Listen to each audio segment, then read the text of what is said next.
ای کوهستانم ای ناحیه‌ام از چاهم، در غریبی مگذره ای عمری کوتاهم، خدا تیز تموم شوه ای روزی سیاهم، برای برگشتن بر وطنم داغم، خدا تیز تموم شوه ای روزی سیاهم،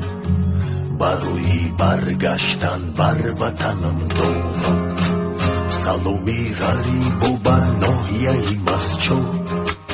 مردمی کوهستان در امانی الله، پرسانیم همیشه ما از پروردگار، خدا به مردمی ما باشی مددگار، پرسانیم همیشه ما از پروردگار، خدا به مردمی